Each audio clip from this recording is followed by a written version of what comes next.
नमस्कार दोस्तों, इस वीडियो लेक्चर में हम जानेंगे कि हाल ही में टीएसएमसी ने यूएस के एरिज़ोना में $65 बिलियन का एक मासिव फैब यूनिट का इस्टेब्लिशमेंट किया है। तो ये क्यों इम्पोर्टेंट है पूरी दुनिया के लिए, पूरी दुनिया के ग्लोबल सिक्योरिटी के लिए और ग्लोबल मोनी ग्लोबल जो मोनोपोली होती है उसको तोड़ने के लिए, और इंडिया के लिए कितना महत्वपूर्ण है। तो पहले तो ये डील जो है ये बहुत ही बड़ी अमाउंट है। $65 बिलियन ये बहुत ही बड़ा अमाउंट होता है। ये इक्विवेलेंट होता है, अगर इंडियन रुपीज़ में देखा जाए तो 5.7 trillion rupees in crore, 5.7 trillion crore. तो अब यूएसए एक ऐसा देश है जो अपने रिसर्च एंड डेवलपमेंट को लेके जाना जाता है, R&D को लेके जाना जाता है, अपने इनोवेशंस को लेके जाना जाता है, अपने सर्विसेज को लेके जाना जाता है। और ये बहुत ही सदियों पहले, मतलब आज से 50-60 साल पहले वो अपने जो मैन्युफैक्चरिंग के वर्क होते हैं उसे पूरे दुनिया के अलग अलग देशों में आउटसोर्स कर दिया था। जैसे कि चाइना को बोला जाता है global factory of the world.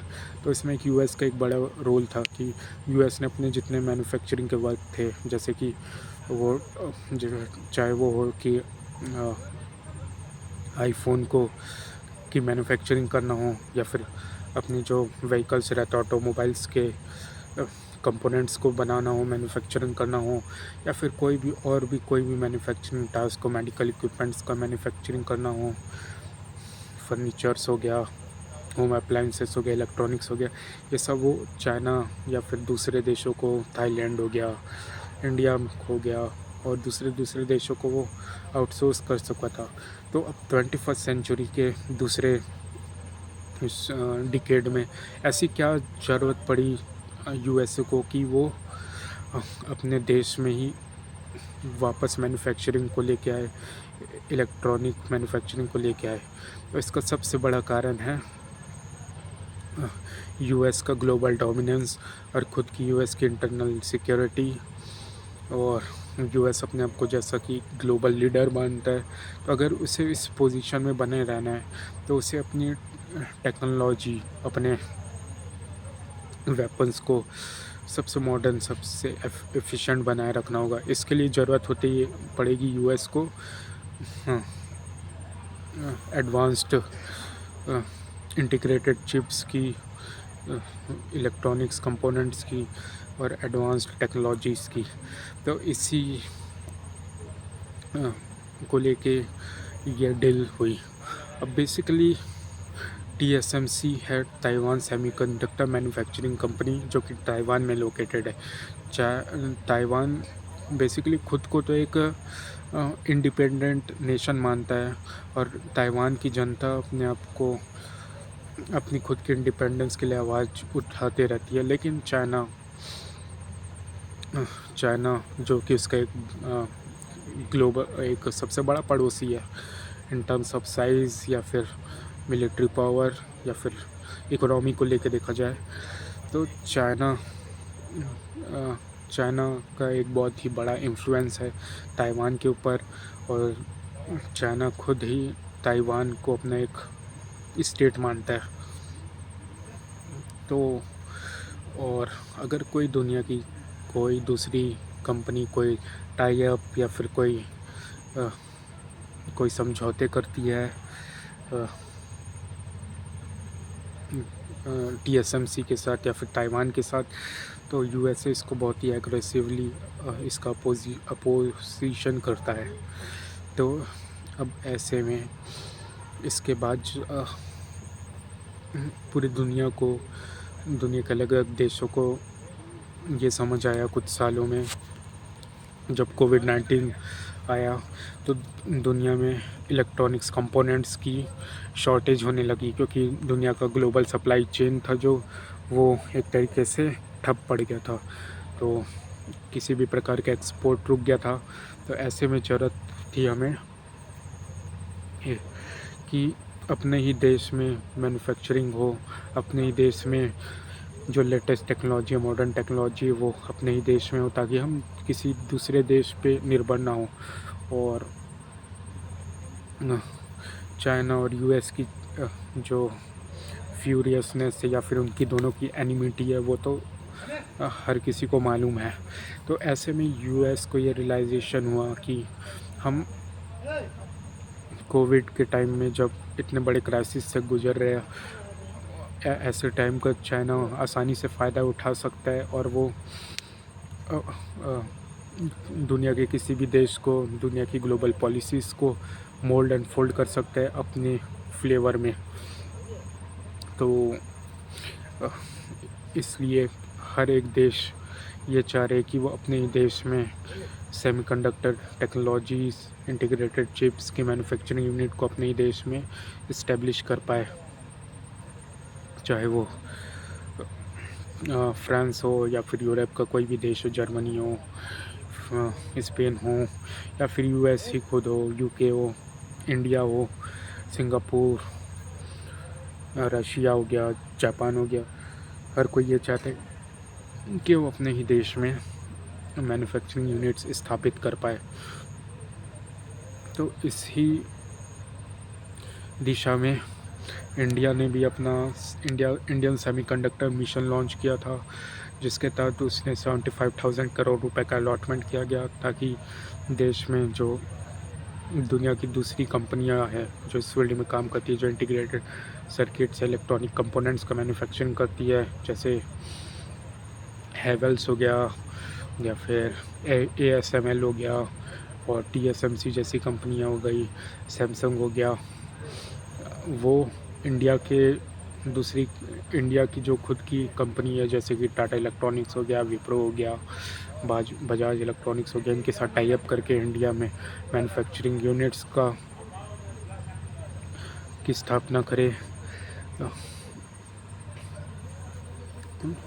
तो इसी दिशा में जब TSMC को यूएस ने लाया, तो इसके लिए यूएस का बहुत ही ज़्यादा एफर्ट किया गया था, और यूएस की तरह दुनिया के हर देशों ने TSMC को अप्रोच किया था कि आप हमारे देश में यूनिट इस्टेब्लिश करिए।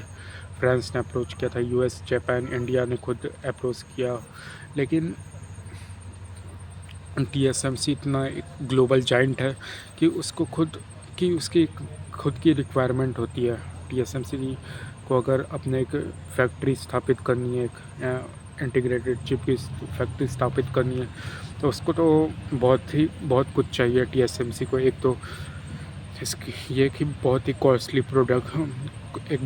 कॉस्टली प्रोजेक्ट होता है। जैसे कि अगर हम ये जो यूएस में स्थापित किया गया, जो कि $5.7 ट्रिलियन का था, तो 5.7 ट्रिलियन करोड़ इंडियन रुपीज़ में था, जो कि इंडिया के लिए एक बहुत ही बड़ा अमाउंट है जब हम एक डेवलपिंग फेस में हैं। फिर हमको चाहिए होता है एक स्टेट ऑफ आर्ट इंफ्रास्ट्रक्चर, जहाँ पर हमारे पास हर एक रॉ मटेरियल की अवेलेबिलिटी हो, और रेयर अर्थ मेटल की, सिलिकॉन की, हर एक चीज़ की रिक्वायरमेंट जो कि TSMC को चाहिए या उसके जैसे किसी दूसरे प्रोड्यूसर्स को चाहिए, जैसे कि सैमसंग। और उसके बाद हमें स्किल्ड मैन पावर चाहिए। तो एक इंजीनियर को तैयार करना है, या फिर एक ऐसे सेमीकंडक्टर इंजीनियर को तैयार करना है, डिज़ाइनर को तैयार करता है, तो वो भी एक लंबा टाइम स्पेन लेता है। मतलब कि 10 से 15 साल हमें लोगों को, एक मैन पावर को ट्रेन करना होगा, ताकि वो इसमें स्किल्ड बन सके और वो डिज़ाइन कर सके, मैन्युफैक्चर कर सके। फिर हमें चाहिए होती है एबंडेंस ऑफ इलेक्ट्रिसिटी, और इंटीग्रेटेड सर्किट जो मैन्युफैक्चरिंग होती है बहुत ही अल्ट्रा प्योर इन्वायरमेंट में, मतलब एक धूल का कण भी नहीं होना चाहिए वहाँ।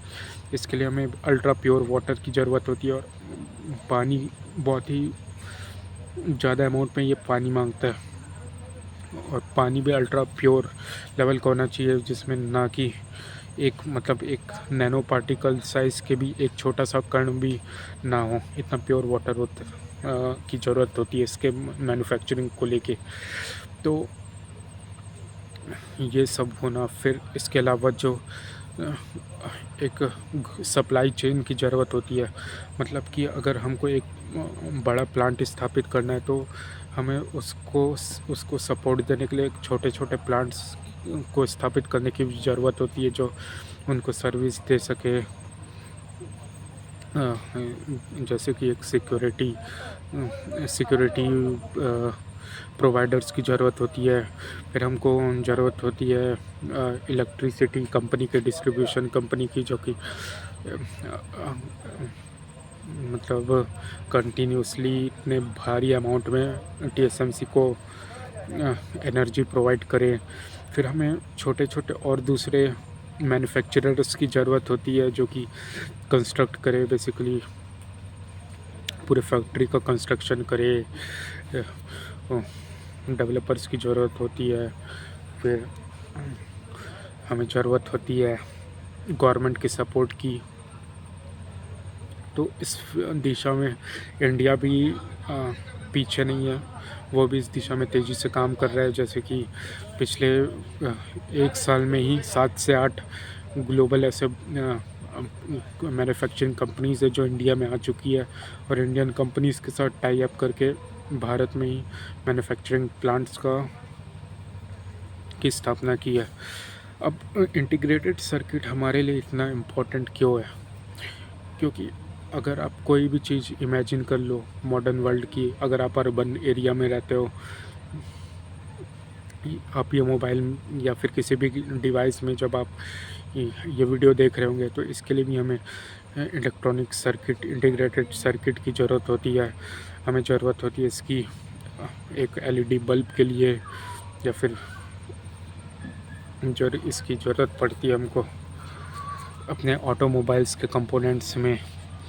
फिर भारत की सिक्योरिटी के लिए भी इसकी ज़रूरत होती है।